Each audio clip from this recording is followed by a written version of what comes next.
Hi all, this is Nandini from ஏஎன்ஆரி. இன்றைக்கி நம்ம ஆரி கிளாஸஸில் 4th ஸ்டிச் பார்க்க போகிறோம். ஃபஸ்ட்டு செயின் ஸ்டிச் எப்படி போடுறதுன்றது பேசிக்கில் 2 வீடியோ சொல்லியிருக்கேன். அதுக்கு அடுத்த வீடியோவில் வந்து டபுள் செயின் ஸ்டிச் சொல்லியிருக்கேன். இப்போ நமக்கு தேர்டாக பேக் செயின் ஸ்டிச் பார்க்க போகிறோம். பேக் செயின் ஸ்டிச் எப்படி போடணும் அப்படின்றத பார்க்கலாம். அதுக்கு நான் வந்து சில்க் த்ரெட் எடுத்திருக்கேன். பாதியை பாபினில் சுற்றி வச்சுருக்கேன். எப்பவும் போல் நாட் போட்டுக்கிறோம். இந்த 2 விரலுக்கு நடுவில் பிடிச்சிட்டு இந்த ஒரு விரலை சுற்றி எடுத்துகிட்டு அப்படியே கையை கீழே கொண்டு போகிறோம். இப்போ நீடியில் கிளாக்குள்ளே விட்டுட்டு அடியில் இருக்கிற நூலை மேலே கொண்டு வரோம். ஸோ சில்க் த்ரெட் அப்படின்றதுனால டபுள் ஸ்டான்ஸாக போட்டு தான் ஃபாலோ பண்ணணும். பொறுமையாக பார்த்து ப்ராக்டிஸ் பண்ணுங்கள். எப்பவுமே ஸ்டார்ட் பண்ணும்போது பேக்கில் ஒரு சின்ன செயின் ஸ்டிச் போட்டுட்டு ஸ்டார்ட் பண்ணுங்கள். கொஞ்சம் செயின் பெருசாகவே போட்டுக்கோங்க பேக் செயின் ஸ்டிச் போடுறதுக்கு. நூலை அடியில் விட்டுட்டு ஒரு ரொட்டேஷன் பண்ணி வெளியில் எடுத்துக்கணும்.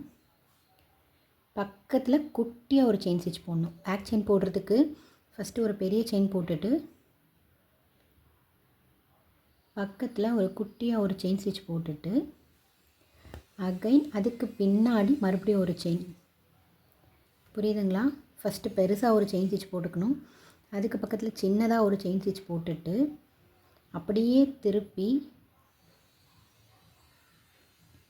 பின்னாடி குட்டியாக ஒரு செயின் ஸ்டிச் போட்டுட்டு அகைன் மறுபடியும் பெருசாக ஒரு செயின் ஸ்டிச் போடணும்.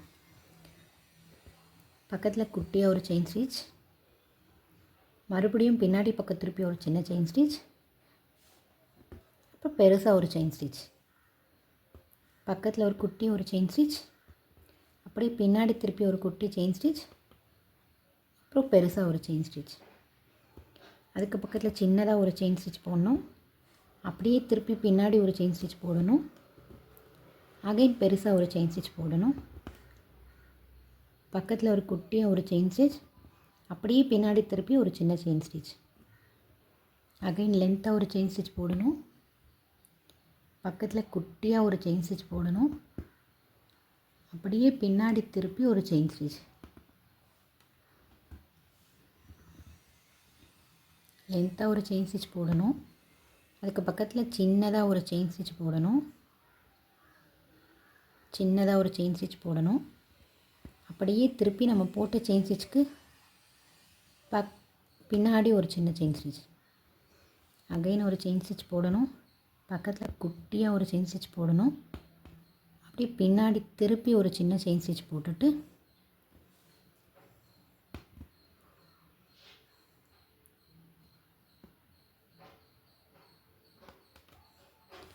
ஸோ இப்படி தான் பேக் செயின் ஸ்டிச் போடணும்.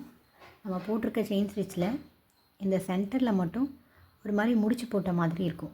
ஏன்னா ஒரு செயின் ஸ்டிச் போடுறோம், பக்கத்தில் ஒரு குட்டியாக செயின் ஸ்டிச் போட்டுட்டு அகைன் பின்னாடி திருப்பி ஒரு செயின் ஸ்டிச் போடணும். ஸோ அப்படியே இதே மாதிரியே ஃபாலோ பண்ணணும். எப்படி போடணும்னு சொல்கிறேன், மறுபடியும் கவனிங்க.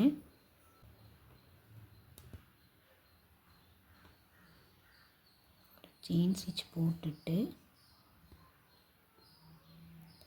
பக்கத்தில் குட்டியாக ஒரு செயின் ஸ்டிச் போட்டுட்டு அகைன் பின்னாடி திருப்பி ஒரு செயின் ஸ்டிச் போட்டுட்டு மறுபடியும் லென்த்தாக ஒரு செயின் ஸ்டிச் போட்டுட்டு பக்கத்தில் குட்டியாக ஒரு செயின் ஸ்டிச் போட்டுட்டு பின்னாடி திருப்பி ஒரு செயின் ஸ்டிச் போடணும். மறுபடியும் லென்த்தாக ஒரு செயின் ஸ்டிச் போடணும். பக்கத்தில் ஒரு குட்டியாக ஒரு செயின் ஸ்டிச் போடணும். அகைன் பின்னாடி திருப்பி ஒரு சின்ன செயின் ஸ்டிச் போடணும். ஸோ இப்படி தான் பேக் செயின் ஸ்டிச் போடணும்.